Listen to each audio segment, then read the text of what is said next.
बड़े भैया ड्रामे को अब ख़त्म हो जाना चाहिए, क्योंकि एक तरफ तो वानिया थी जिसके अंजाम का सबको ही इंतज़ार था।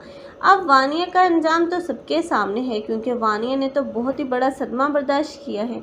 लेकिन वानिया की इस हालत पर तो बहुत ही ज़्यादा तरस आ रहा है, क्योंकि अब उसका बेटा जो कि अपनी ज़िंदगी से ही हाथ धो बैठा सिर्फ इस वानिया की एक बेवकूफ़ी की वजह से।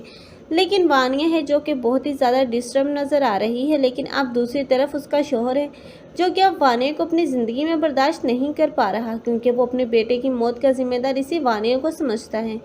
लेकिन अब वानिया ने तो कभी नहीं चाहा था कि अब इतनी जल्दी इतनी आसानी से उसका बेटा इस दुनिया से चला जाए। लेकिन वानिया भी तो बहुत बड़े सदमे से गुजर रही है। लेकिन यही मैविश होगी जो कि इस वानिया को भी संभालेगी।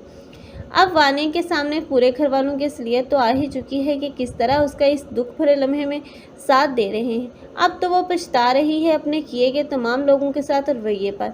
इसलिए वो सबके पास जाएगी और हाथ जोड़कर माफ़ी मांगती हुई नजर आएगी। और दूसरी तरफ अब शिबा और अलमीर, जिनके बीच बहुत ही ज़्यादा मोहब्बत देखने को मिल रही है, लेकिन वो एक दूसरे से इजहार करने से कासिर हैं। लेकिन अब ये बात तो अब महविश बखूबी जानती है, और वो जान चुकी है कि अब उसकी दोस्त के दिल में क्या चल रहा है। इसलिए वो खुद ही मामू मानी और कबीर के साथ बात करेगी अब अलमीर से शिबा के रिश्ते के बारे में।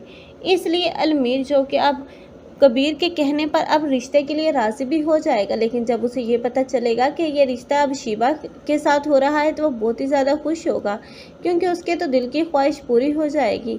और आखिरकार शिबा की शादी इस अलमीर के साथ होती हुई नज़र आएगी और वो दोनों बहुत ही ज़्यादा खुश होंगे। और इसी शादी के दौरान अब जोई भी वापस आ ही जाएगी, बिल्कुल सेहतयाब होने के बाद।